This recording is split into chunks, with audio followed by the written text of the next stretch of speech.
TV में मुजाहिद Valerie आपको खुशामदीद कहता है। और वो जो असेंबली में हंगामा हुआ क्यों हुआ, स्क्रीनों के में हमने क्या क्या देखा, और मैं देख रहा था कि आप बाकी तो छोड़िए, हार्वर्ड और कोलंबिया यूनिवर्सिटी के पढ़े हुए शफ़क़त महमूद और शीरी मज़ारी भी उन लोगों से पीछे नहीं रहे जो ज़बान इस्तेमाल होती थी।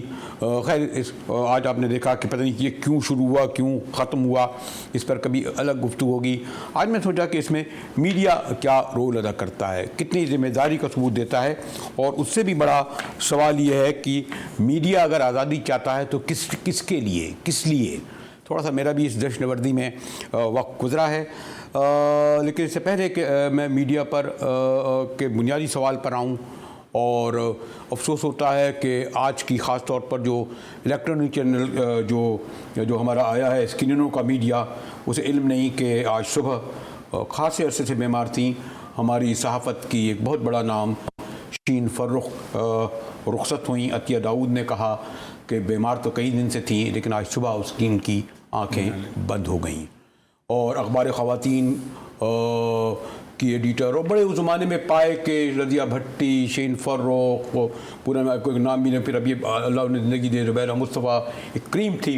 प्रेस क्लब में छोटा सा प्रेस क्लब होता था, कम मेंबर होते थे लेकिन आते थे।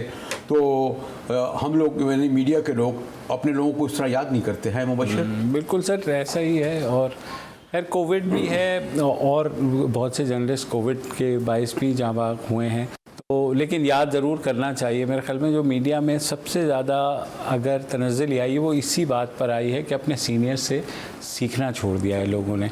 आमिर ज़िया भी मेरे साथ हैं, और मुझे चाह रहा था कि मैं लंदन को भी ज्वाइन करूं, फिर वॉइस ऑफ अमेरिका की सारा जमा भी हैं। तो मैंने आमिर ज़िया खुद बड़े सीनियर जर्नलिस्ट हैं, टीवी पे भी आते हैं, सारा जमा वॉइस ऑफ अमेरिका में। मैंने शीन फ़र्रुख को इसलिए याद किया, हम सब का देखा भी होगा, पढ़ा भी होगा, कॉलम्स भी थी, लेकिन मीडिया पे गुफ्तगू करें और अपने दरमियान से 50 साल की तवील जद्दत एक ख़ातून होते हुए करना, उन्हें याद ना किया जाए, तो मैंने कहा उन्हें याद कर लूँ। मैं फिर वही आता हूँ कि चौथा सुतून है मीडिया का। लेकिन और आज मैं देख रहा था कि बड़ी बैठक हुई है इस्लामाबाद में, सुप्रीम कोर्ट बार और ह्यूमन राइट और सहाफ़ती तंजीमें वहाँ मौजूद थी। बदकिस्मत कर दी या पता, यानी मुझे नहीं पता कि हुकूमत का नुमाइंदे ने आने से इनकार कर दिया है, उन्हें नहीं बुलाया। तो एक लिहाज से वो ज़रा एक अपोजिशन का शो चला गया जो मीडिया की आज़ादी के लिए गया था। तमाम मैं देख रहा था, शहरी रहमान नून लीग के, फिर मरियम औरंगज़ेब, फिर फ़रतुल्लाह बाबर। लेकिन मेरा ये ख़्याल है कि जो वर्किंग जर्नलिस्ट है उसको ये देखना चाहिए कि वो मीडिया को किस तरह देखता है। इसीलिए आज मैंने जो बड़े मोतबर नाम हैं, मुबश्शिर, अपने आमिर, मैं इसी तरह नाम लूँगा, और खैर सारा जमा है। तो आमिर ज़िया आप तक आ रही है, तो चले आप भी यूनियनों में भी रहे, तो चले मैं बराह रास्त सवाल पे आ जाता हूँ कि मीडिया की जो आज़ादी है वो किसके लिए हो। यानी एक तो होता है ना वर्किंग जर्नलिस्ट, अब तो आप लोग मालिकान के साथ भी मिलकर कहते हैं कि हमें मीडिया की आज़ादी चाहिए। जरा बहुत ही मैं एक मुख्तसर सवाल रख रहा हूँ, आप किस तरह देखते हैं आमिर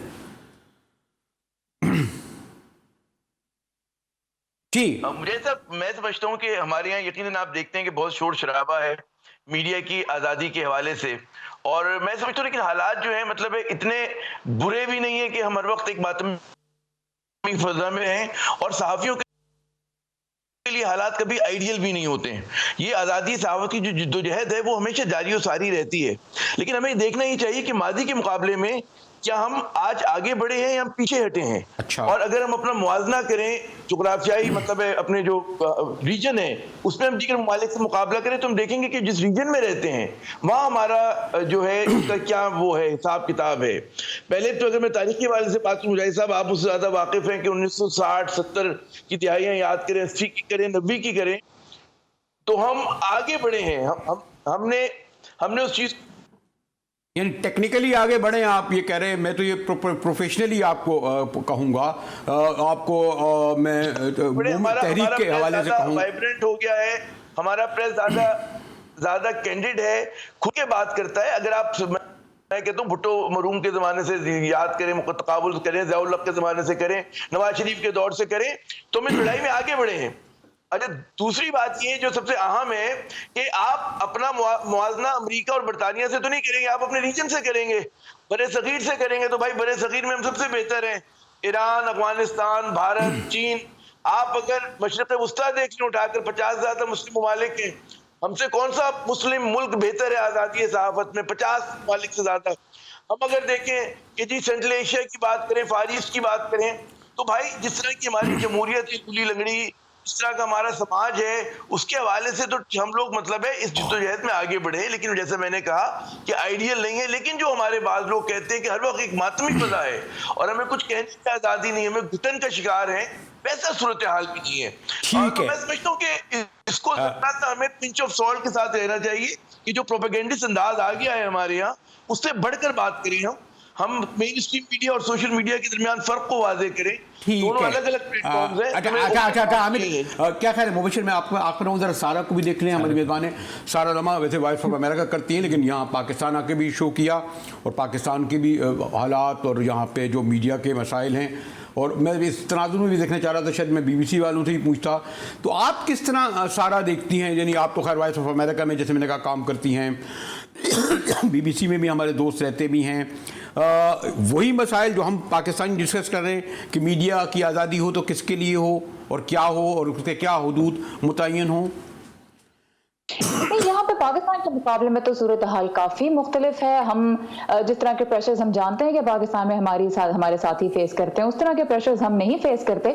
लेकिन हाँ, जो बहुत बुनियादी किस्म के जो सवालात हैं कि आपकी स्टोरी में बैलेंस है या नहीं है, क्या आपके पास जो ज़राए जिनको आप कोट कर रहे हैं वो रिलायबल हैं या नहीं है, इस तरह के जो बुनियादी बड़े जो जर्नलिज्म का मेयार बरकरार रखने के सवाल होते हैं, जो सहाफ़ियों की क्रेडिबिलिटी को बरकरार रखने के सवाल होते हैं, वो तो यहाँ डे एंड नाइट का एक चैलेंज है बिल्कुल। लेकिन जिस किस्म के प्रेशर्स की बात पाकिस्तान में की जाती है, उस तरह के प्रेशर्स मजमूई तौर पे और उस इंटेंसिटी के साथ कम से कम अमेरिका में हमने नहीं देखे। जी, 2 पॉइंट ऑफ व्यू आए मुबशिर। अच्छा, बिल्कुल अपनी जगह दोनों ने बड़ी सही बात की and I agree with both of them. लेकिन मैं सिर्फ ये कहूँगा, जब आपके सर पे एक तलवार मुसलसल लटक रही है, आपको पता है, और वो तलवार जो है वो बड़ी तेज़ी से दो धारी हो रही है। हम मार्शल्लाई दौर में नहीं हैं, लेकिन जो सेंसरशिप है वो मार्शल्ला वाली है, ठीक है। फिर ये है कि अब तरीक़ेकार फ़र्क हो गया। पहले आपको भी पता है, आप मुझसे दुगना एक्सपीरियंस है आपका। पहले ये होता था कि वो हमसे बात करते थे, अगर किसी भी इदारे को कोई मसला है तो वो बात करते थे, बातचीत हो जाया करती थी। अब सीधा वो मालिक को फ़ोन करते हैं, अगर आप नहीं मानेंगे तो आप उसको इदारे से निकाल दिया जाएगा। तो ये जो चीज़ आई है, मेरे ख्याल में ये एक नया डायमेंशन है, और इसकी वजह से हमारा मीडिया जो है, जो उसमें क्रिटिकल एस्पेक्ट है, वो बहुत तेज़ी के साथ ख़त्म हुआ है। अब आपको हुकूमत के शादियाने बजाने वाले चैनल ही मिलेंगे ज़्यादा, और आपको जो क्रिटिकल वॉइसेस हैं या हुकूमत के ऊपर तनकीद करने वाली और जर्नलिज्म के साथ तनकीद करने वाली, मैं ये नहीं कहूँगा कि एज ए मतलब अपोजिशन के वो करने, उसके साथ साथ हमारे मीडिया में आप भी रिपोर्टर रहे हैं, मैं भी रिपोर्टर रहा हूँ, आमिर ज़िया भी रहे हैं और सारा ने भी की है। मेहनत बिल्कुल ख़त्म कर दी है नए रिपोर्टर्स ने। अब वो सिर्फ पार्टी स्पोक्सपर्सन बन गए। जहाँ तक आप आए वहाँ मैं थोड़ा सा आपको करूँ। आप जब ये कह रहे थे कि मुझे इसलिए याद आ रहा है कि जो 70 की गालिबन हम सहाफ़ियों की सबसे बड़ी तहरीक चली, उस वक्त इस वक्त जो आपके जो आज़ादी सहाफ़त का सबसे बड़ा कसीर अशात सबसे देखने वाले लोग हैं, तो उस ज़माने में जब सहाफ़ियों के कोड़े पड़े थे तो मुबशिर और आमिर और सारा को पता हो, 4 लाइन की सितर की खबरवानी छपी। बिल्कुल। तो हमारी तहरीक सड़कों पे थी, लेकिन उसकी इतनी धमक हुई थी कि बाद में ज़िया-उल हक़ को समझौता करना पड़ा सहाफ़ियों से, मालिकान से नहीं, और मालिकान ने जिन जिन सहाफ़ियों को निकाला था उन्हें बाद में रखना पड़ा। तो ये जो मैं आपको बता रहा हूँ कि पहले, अब हमारी जो है, सॉरी टू से, जो ये समझा जाता है कि मुजाहिद अगर कोई बात कह रहा है तो दरअसल उसके एक मालिकान की जो पॉलिसी है उसको वो कर रहा है, क्योंकि मालिकान के उसकी नहीं बन रही हुकूमत से। आपके लिए मैं नहीं कहूँगा डॉन का एक मामला है। तो देखिए ये समय ये हो रहा है कि एक चैनल का मैं नाम लूंगा तो फौरन कहेंगे जैसे ये उसका ये एजेंडा है, दूसरे चैनल का एजेंडा है। तो आमिर शायद मैं अपनी बात आप समझते हैं मैं क्या कहना चाह रहा हूँ कि जो हमारे एंकर्स हैं जब वो आज़ादी सहाफ़त की बात करते हैं, मीडिया की आज़ादी की बात करते हैं, तो यूँ लगता है कि जैसे वो अपने जो बहरहाल आपका वो जो चौथा सुतून जो मालिकान है असल है ना, वो क्यों आमिर? जनाब मुझे ऐसा बात देखें जो मुझे दिलचस्प लगती है कि ये बहस बड़ी पेचीदा है और हमें इसको जरा सा डिवाइड करके देखना चाहिए।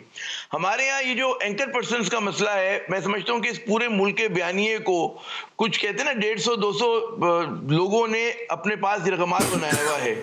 वही लोग इकोनॉमी पे बात करते हैं, वही लोग दिफा पे बात करते हैं, वही लोग इंटरनेशनल रिलेशंस पे करते हैं, सियासत पे करते हैं, कोरोना पे करते हैं, आप वकालत पे करते हैं, इंसाफ पे करते हैं। वही कुछ गिने चुने गेस्ट हैं, वही गिने चुने लोग हैं जो अपने आप को लामा समझ के बात कर रहे होते हैं। अच्छा, इनकी वजह से मैं समझता हूं कि हमारे यहाँ अच्छा आपकी आवाज दबाई नहीं गई है इंटरनेट का मसला ये मत कहिएगा किसी में उसमें कोई वो इश्यूज सर मुझे पूरी बात के उसमें वो जो अवामी इश्यूज हैं वो आपको नजर नहीं आते। आप जो असल अवाम के इश्यूज हैं वो because of ratings, because of जो भी और वजूहात है, कमर्शियलिज्म है, उसकी वजह से आप रहते 5 इश्यूज पर हैं। अच्छा, मैं अगर कहूँ कि जी आज़ादी सहाफ़त के इस मुल्क में 100 नंबर हैं तो मैं समझता हूँ बतौर सहाफ़ी में 95% चीज़ों में अपनी बात कहने के लिए आज़ाद हूँ, लेकिन मैं वो बात नहीं कहता, हमारे रिपोर्टर वो बात नहीं कहता, हमारा टीवी वो बात नहीं कहता। किसी ने अवामी मसाइल उठाने पर, पॉपुलेशन ग्रोथ के ऊपर प्रोग्राम करने से मना नहीं किया। सबसे बड़ा मसला है हमारा मसला बहुत बड़ा तालीम है, हमारा बहुत जो इश्यूज हैं अवाम के उस पर तो हम बात करते नहीं, हम ले देकर समझते हैं। अच्छा, दूसरी बात मैं मुबशिर की एक बात से मैं इत्तफाक करूंगा, रिपोर्टर्स मेहनत नहीं करते, लेकिन एक और बात भी कि इस वक्त हुकूमत पे जो तनकीद है, हुकूमत पे आप खुल के तनकीद करते हैं। मैं नहीं समझता कि हुकूमत पे तनकीद में कोई जरा सा भी हम लोग 19-20 से काम लेते हो, हम इस पे खिलाफ पे भी तनकीद करते हैं।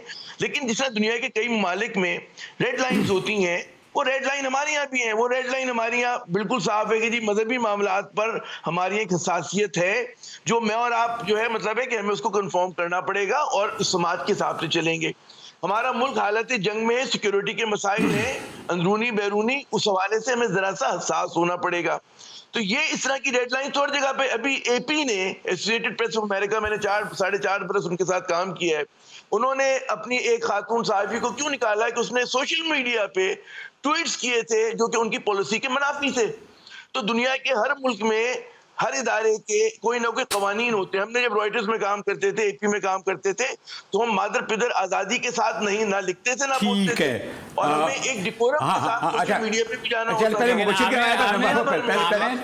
आमिर ये, लेकिन आप ये देखें इसका अगर मुकाबला हमारे साथ करें, वहाँ जो है हालत जंग में था अमेरिका, अफगानिस्तान में, इराक में, वहाँ अबू गुरैब जेल की बाकायदा वहाँ रिपोर्टिंग की गई और कहा गया कि अमेरिकी फौजी जो है वो तशद्दुद कर रहे हैं वहाँ के ऊपर। वो इतना बड़ा स्कैंडल बन गया उसके ऊपर, जिस तरह से वो हमारे यहाँ करके दिखा दें इंटर्नमेंट सेंटर या कहीं पे जाकर के आप एक रिपोर्ट तो आपको लग पता जाएगा। तो ये रेड लाइंस भाई, where are those red lines? आप कहते हैं 150 सहाफ़ी हैं जो कि 1 मिनट, अब बात सुन ले, 1 मिनट फिर बात करते हैं। आप कहते हैं 150 सहाफ़ी है जो कि मईशत पे भी बात करते हैं, फॉरेन अफेयर्स पे भी। ये एक इदारा है जो कि मईशत पे भी कंट्रोल चाहता है, जो कि फॉरेन अफेयर्स पे भी कंट्रोल चाहता है, जो कि हर चीज पे कंट्रोल चाहता है। आप दोनों मेरे कंट्रोल से निकल रहे हैं सारा एक और एंगल से। देखिए जो आमिर ज़िया और नहीं मैं अब तो एंकर का भी कंट्रोल नहीं रहा है, बल्कि वो एंकर खड़ा हुआ देख रहा है और वो दूसरे थप्पड़ मार रहे हैं उसके। हालांकि हमने जब एंकरिंग शुरू की, आमिर साहब, जब हमने एंकरिंग शुरू की तो पहला सबक ये बताया गया था कि ये एंकर का शो है। मैं कभी अपने उनको इजाजत नहीं दूंगा गैस को, तो वो दस्तों गरेबा हूं, वो गिलास मारे या हाईजैक मारे। और इसीलिए ये जो कुछ जिम्मेदार अगर ये हो रहा है, थप्पड़ मारे जा रहे हैं, गालम गलोच हो रही है, इसका जिम्मेदार सॉरी एंकर है सारा। आप क्या कहती हैं ये जो मैंने कहा कि आज़ादी इस हद तक बढ़ गई कि एंकर हमारा भाई कैमरा बंद कर देते, ब्रेक कर देते, थप्पड़ मार रहे हैं, गालम गलोच चल रही है। और ये भी जो हम इस असेंबली में हमने क्यों दिखाया, बिल्कुल चले सरकारी टीवी दे रहा था आपको। जी सारा, क्या आप कहती हैं? देखिए ये बड़ा अच्छा सवाल है और मैं ये कहना चाहूंगी कि बदकिस्मती से मुझे आमिर साहब की आवाज़ ठीक से नहीं आ रही है, लेकिन मुझे कुछ अंदाज़ा हो रहा था कि वो अमेरिका के हवाले से कुछ बात कर रहे थे और जैदी साहब के जवाब से मुझे समझ भी आई कि उन्होंने क्या कहा है। तो मैं इतना सा थोड़ा सा मेंशन करना चाहूंगी कि एक तो जिस तरह जैदी साहब ने अबू ग़रैब इंसिडेंट की बात की, उसके अलावा वाशिंगटन पेपर्स आए पिछले, जो वाशिंगटन पोस्ट की ही स्टोरी है जो कि अफगानिस्तान में अमेरिका की स्ट्रैटेजी के बारे में बड़ी उसमें क्रिटिकल बात की गई और जो अमेरिका के ओहदेदारों ने ही इंटरव्यूज अमेरिकी हुकाम को दिए थे उनकी बुनियाद पे ये रिपोर्ट पेश की गई, जिससे उन्होंने बताया कि ये साफ नजर आ रहा है कि 20 सालों में अमेरिकी जो हुकाम थे उनको अपनी हिकमत अमली को किसी एक ठोस सिमत में वो नहीं लेके जा पा रहे थे। बहुत से सवाल थे और बहुत इबाहम था और समझ नहीं आ रही थी इनको कि ये क्या करना चाह रहे हैं। तो ये पेपर्स छपे, इनके ऊपर सबने कवरेज की। पेंटागन पेपर्स जो वियतनाम वॉर के हवाले से थे उनकी 50वीं अब एनिवर्सरी उनकी चल रही है। तो ऐसा नहीं है कि इन इदारों के बारे में या इनकी हिकमत अमली के बारे में तनकीद नहीं की जाती। उसके ऊपर जिस तरह मुझे पेलोसी साहिबा का नाम कुछ हल्का सा मुझे सुनाई दिया था, तो मैं अगेन जो मुझे समझ आई बात की, मैं उसके रेफरेंस से थोड़ा सा ये कहना चाहूंगी कि तनकीद की जाती है और उस तनकीद का जवाब देने का हक हर किसी के पास है, लेकिन at the end of the day सवाल ये आता है कि जो खबर शाया की है, जो छपा है, वो दुरुस्त है या नहीं। क्या जानबूझ के झूठी खबर छापी है या जानते हुए और सब अपने जो अकदार हैं और जो मयार हैं उन पे पूरा उतरते हुए खबर जो छापी गई है वो सच्ची है, उसको बैक किया जा सकता है, बैकअप किया जा सकता है या नहीं। मुझे सारा मुझे आपको भी कहा जाता होगा, मुझे भी आपको भी आपके भी कान में आवाज आती होगी ब्रेक की। बात ये आ जाती है कि जो छापा है क्या वो सच है या नहीं है। अब आपने एंकर की जिम्मेदारी की नहीं मैं आ रहा हूं सारा बीबी मुझे कहते हैं कि ये बड़ा होम्योपैथिक सा शो है और होम्योपैथिक इसलिए कि ना आप लड़ती हैं, ना आप किसी को डांटती हैं, ना कोई आपसे लड़ता है इस शो में। तो बात यह है कि एंकर की बहुत भारी जिम्मेदारी होती है। वो सही मानों में एक एंकर होता है जो शो की डायरेक्शन को, शो के वजन को, शो के रुख को डिटरमिन करता है। और ऐसे मौके पे जब लड़ाई हो रही होती है तो एंकर की ही ऑडियंस को भी जिम्मेदारी नजर आ रही होती है। और मेरे ख्याल में कंट्रोल रूम के एतबार से भी एंकर ही सबसे वो अहम शख्स होता है। मुझे आपके पता ही कान में कहा जा रहा है, हमारे तो कहा जाता है भाई वो ब्रेक का वक्त है, आपको पता है क्या चल रहा है। लेकिन उसके बाद जो मैं आऊँगा सवाल, बुनियादी सवाल कि जिस तरह आप जब एंकर प्रोग्राम करते हैं तो आप कैसे आज़ादी देते थे बड़े सीनियर के सियासतदान वहाँ पर हिसाब किताब चुकाएं। इसी तरह ओनर मालिक भी तो ये कहेगा ना। इसी तरह अगर आप सरकार के मुलाजिम है कि भाई मेरे भी तो स्टेक पे लगा हुआ है, मैं एंकर को कैसे इजाज़त दे दूँ जो चाहे करे, जो आज़ादी आप मांग रहे हैं। तो ये एक बड़ी ये तो एक मुस्तकिल जंग है ना। इसमें कभी आपको अपर हैंड आ जाता है और ज़्यादा अब मालिकान का दखल बढ़ गया है और ज़्यादा जितना कमर्शलाइजेशन हो रहा है आपको भी इल्म है। हम लोग तो प्रेस क्लब में साइकिलें खड़े करते थे, अब तो गाड़ियाँ खड़ी करने की जगह नहीं होती। इस पर गुफ्तगू करेंगे एक ब्रेक के बाद, हमारे साथ रहिएगा।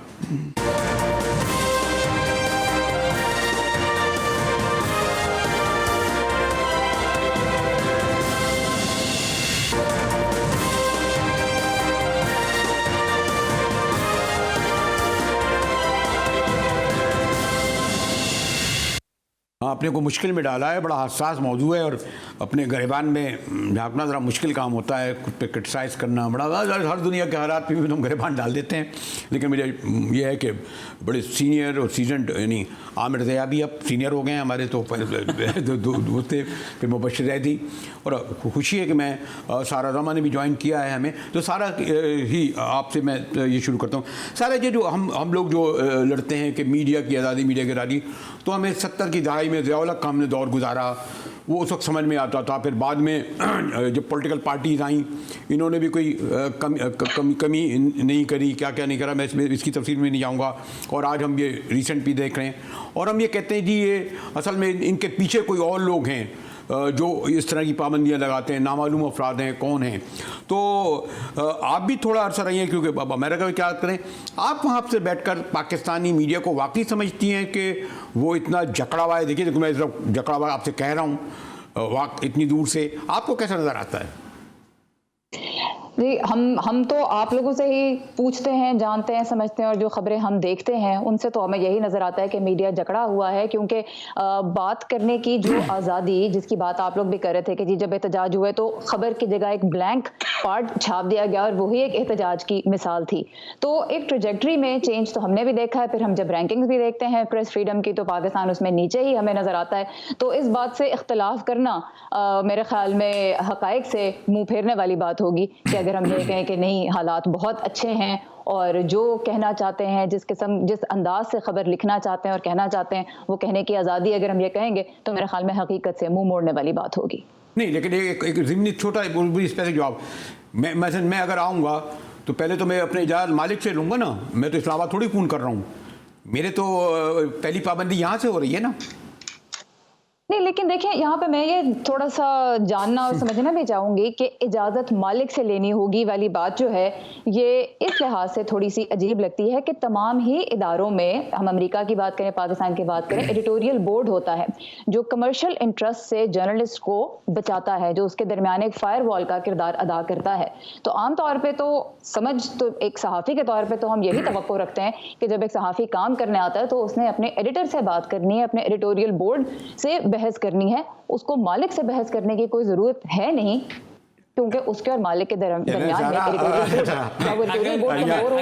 यहाँ तो बड़े यहाँ तो ऐसे एंकर हैं कि वो दरवाजे से एंकर छोड़े सर, मतलब जब मालिक बेकरी वाले होंगे, जब मालिक जो हैं उनके स्कूल होंगे या कोई और बिजनेस होगा और वो इस बिजनेस को सिर्फ और सिर्फ अपनी पावर के लिए इस्तेमाल करेंगे तो ये प्रॉब्लम आएगी। फिर वो नहीं चाहेंगे कि सहाफ़ी भी तो अपने पावर के लिए इस्तेमाल करता है मीडिया को। मतलब ये कि मैं चाहूंगा कि बगैर लाइन के मुझे टिकट मिले, मैं ये चाहूंगा कि जनाब, लेकिन हम उस चीज़ को गलत कहते हैं ना सर, मुंह पे कहते हैं ना। आपने आज तक क्यों नहीं अपनी गाड़ी पे मीडिया लिखवाया, या मैंने क्यों नहीं मीडिया लिखवाया, या आमिर ज़ैन ने क्यों नहीं मीडिया लिखवाया? Yes, because we think it's unethical.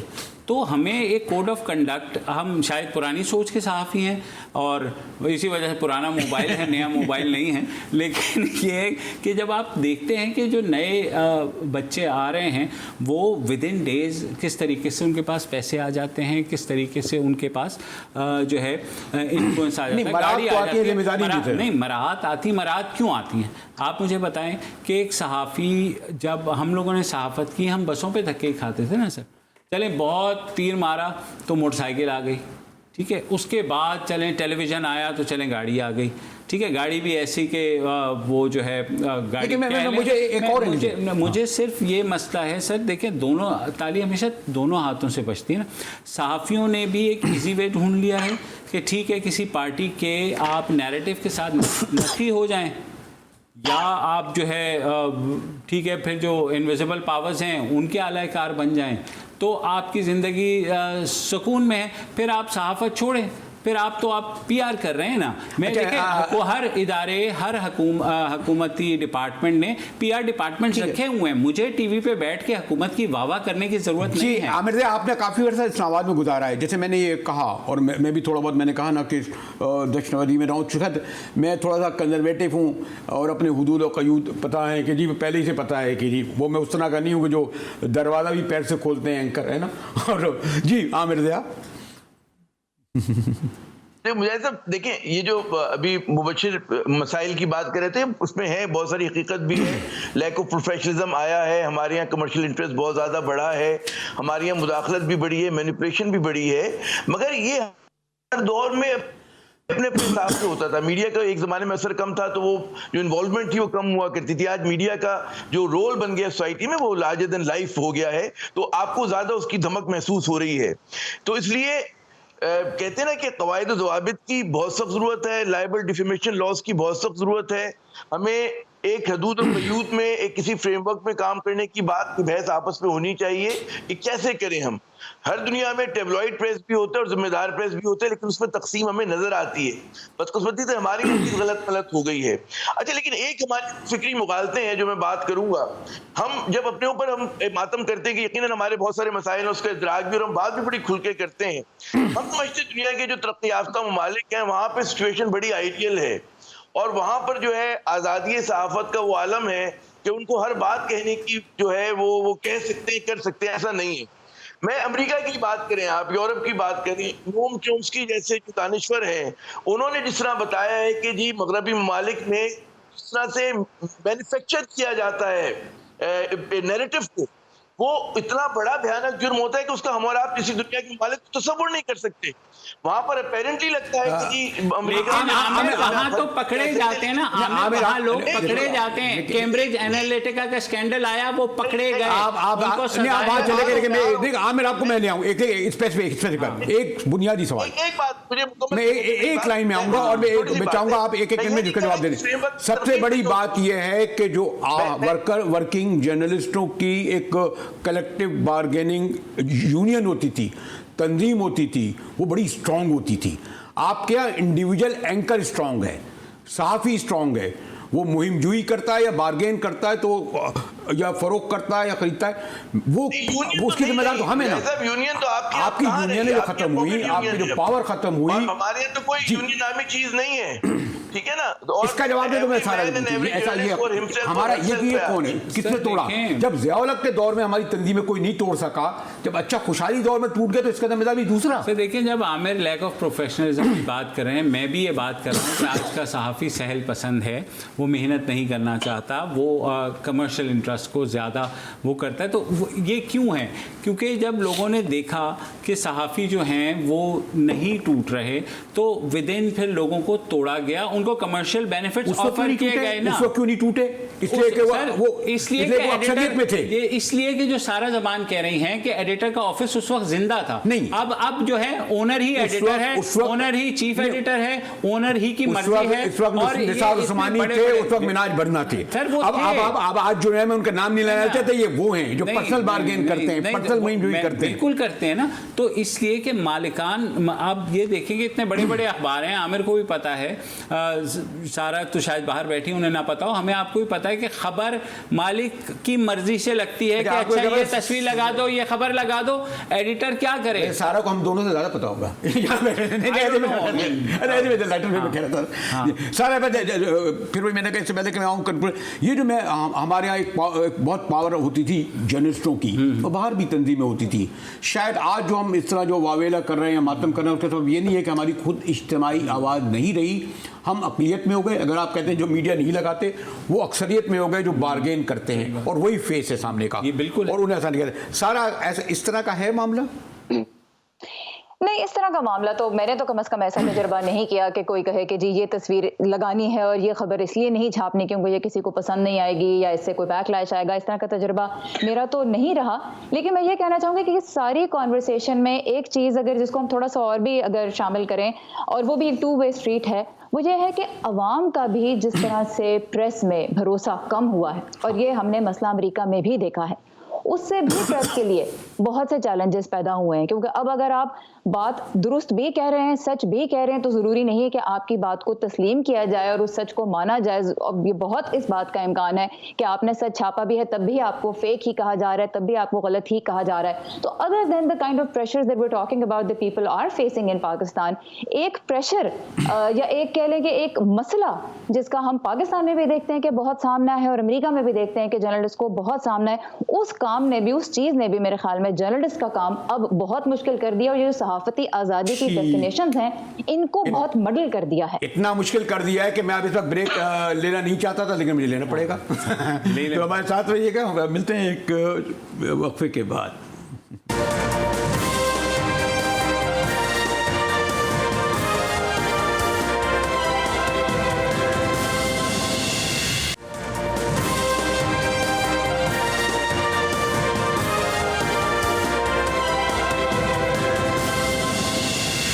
Admin भी एक बार फिर आपको खुश आमदीद कहता है। मुझे इल्म था कि मीडिया जैसे मौजू को छेड़ा है और कितना तवील हो जाएगा, यानी मौजू है जिसको समेटना मुश्किल हो जाएगा, तो 2 मिनट होंगे। लेकिन मैं सारा आपसे चाहूँगा कंक्लूडिंग 2-2.5 मिनट में आप बात कह दें, फिर आमिर और फिर मुबशिर। मैं कुछ नहीं कहूँगा जी, बिल्कुल ना सवाल ना जवाब। जी सारा। जी मैं सिर्फ इतना कहना चाहूँगी कि ये जो बहस है मीडिया के बारे में, ये इसके हमें थोड़ा सा ये भी देखना होगा कि हम जो फंडामेंटल्स जो हैं जर्नलिज्म के ना, हम उनके बारे में बात करें। क्योंकि जब इतनी ज़्यादा ये बहस बड़ी है, जब हम बात करते हैं फाइनेंशियल प्रेशर्स की, और जिस तरह आपने बात की जी मरात हैं जिन्होंने जर्नलिस्ट को खराब कर दिया और उनकी प्रायोरिटीज को बदल दिया है, तो आई फील कि हमको वापस उन फंडामेंटल्स की तरफ जाना पड़ेगा। अमेरिका के मीडिया की मैं मुख्तसरन अगर बात करूं तो यहाँ पे आपको आइडियोलॉजिकल लाइंस पे डिवाइडेड बिल्कुल नजर आता है मीडिया, नजरियाती इख्तलाफात हैं, आपको लेफ्ट के चैनल्स, लिबरल मीडिया और आपको कंजर्वेटिव मीडिया नजर आता है। वो जिसकी हुकूमत होती है उसके दौर में लगता है कि ये वाला आउटलेट शायद प्रो गवर्नमेंट है, लेकिन वो प्रो गवर्नमेंट से ज्यादा प्रो एक तरह की आइडियोलॉजी पे होता है। दूसरा मैं यहाँ पे ये भी कहना चाहूंगी कि ऐसा नहीं कि अमेरिका में जो हालात हैं वो बहुत ही रोजी हैं सहाफियों के लिए। सर्वेलेंस का मामला आजकल फिर यहाँ पे गर्म है कि ट्रंप इंतजामिया ने अपने आखिरी दिनों में जर्नलिस्ट पे सर्वेलेंस की कोशिश की, उनके फोन रिकॉर्ड्स का पता लगाने की कोशिश की कि वो किन से राब्ते कर रहे हैं जिनकी वजह से लीक्स मीडिया में सामने आ रही हैं। ओबामा इंतजामिया डेमोक्रेटिक एक पार्टी की इंतजामिया थी, उनके दौर में 8 साल दौर में 9 ऐसे केसेस प्रोसिक्यूट किए गए जिनमें जर्नलिस्ट के ही फोन रिकॉर्ड्स वगैरह जो थे उन पे उनको शामिल तफ्तीश किया गया कि ये किन से बात कर रहे थे, ये लीक्स कहाँ से आ रही थी। तो ऐसा नहीं है कि अमेरिका में भी सब कुछ हंकी डोरी है, सब कुछ रोजी है, लेकिन मेरे ख्याल में बार बार हमें फंडामेंटल्स की बात करनी चाहिए, जर्नलिस्ट के समझ के लिए भी और अवाम की समझ के लिए भी। मुबशर जी, मैं ये कहूँगा, देखें बिल्कुल बेसिक्स की तरफ जाना चाहिए। हमारे यहाँ सेफ्टी और सिक्योरिटी का बड़ा मसला है। आप देखें मतीउल्लाह जान के साथ क्या हुआ। आप अबसार आलम चलें, वो तो साबिक पैमरा चेयरमैन थे। असद तूर के साथ उस वक्त तो हुकूमत ने भी कह दिया जी बिल्कुल इनको हम पकड़ लेंगे और बिल्कुल करीब पहुंच गए हैं। शेख साहब ने भी फरमा दिया। कहाँ हैं वो? उनकी जब तक इन्वेस्टिगेशन सामने नहीं आएंगी तो लैक ऑफ इनेबिलिटी जो हुकूमती इदारों की होती है, पॉलिटिकल स्टेटमेंट की इजाजत देंगे कि हम नहीं, बिल्कुल नहीं देंगे। नहीं, यानी जो लोग रिएक्शन में जब आज़ादी इज़हार को सर लेकिन वो जवाब नहीं बनता कि आपको आपको तशद्दुद के साथ कोई भी नहीं करेगा, वो तो कोई भी नहीं करेगा। लेकिन हम लोग जो है जो हम अपने प्रोफेशन की आज़ादी के हवाले से बात करेंगे, लेकिन अगर हम अब बयानियों के साथ हो जाएं, अगर ये भी तो हुआ ना, आपने सुना है सारा जमाना वहाँ पे कह रहे थे कि वहाँ पर भी बयानिए हैं। जी आमिर, जो मैंने ये सवाल किया कि हमने यानी यकीनन शायद जो हम लड़ते हैं वो लड़ाई किस तरफ चली जाती है। आमिर आप भी, मैंने कहा इसका पार्ट रहे, जैसे अगर कंक्लूडिंग वर्ड मैं कहूँ जो मैंने मुबशर ने कुछ कहा भी, और आप क्या कहेंगे? मैं मुझे सब यही बात कहूंगा, देखिए कि मुझे लगता है कि गिलास आधा भरा हुआ है और सूरत हाल इतनी खतरनाक, इतनी दिगरगू नहीं है जितनी हमारे बाज़ दोस्त बयान करते हैं। हम आज़ादी साहब लड़ाई में आगे बढ़े, मजीद आगे बढ़ेंगे। कोई आज की इंफॉर्मेशन टेक्नोलॉजी के दौर में इस चीज को रिवर्स नहीं कर सकता सूली तौर पे। दूसरी बात में बहुत क्विकली जो हमें समझनी चाहिए कि जो सिक्योरिटी का इशू है सहाफियों का यकीनन संजीदा है, लेकिन हम जिस समाज में रह रहे हैं, जिस मुल्क में रह रहे हैं, जिस नेबरहुड में रह रहे हैं, वो पूरा का पूरा सिक्योरिटी के हिसाब से बहुत खराब है। यहाँ पे डॉक्टर महफूज नहीं है, यहाँ पर फौजी महफूज नहीं है, इंटरनेट आवाज रोक रहा है और कहेंगे मुजाहिद साहब आवाज रोक रहे हैं। ये इंटरनेट की वजह से हो रहा है, ये तो कुछ कह रहे हैं सर। और मुझे ये कहा जा रहा है कि सॉरी टू से मुझे माचला मारा, उसमें लॉलेसनेस है, उसमें लाकानूनियत है। तो हमें जब हम बात करते हैं साहबियों के पे तशद्दुद साहब, ये आप लोग तमाम एंकर लोग हैं, आप लोग तो कैसा रोक लेते हैं, मुझे आप लोगों को रोका नहीं जाता कि मुझे कैमरे के पीछे से कहा जा रहा है कि आप अपने मेहमानों का शुक्रिया करते हुए आप इजाज़त लें, तो मैं यही करूंगा कि जी टीवी से मुजाहिद मेहंदी को इजाज़त दीजिए।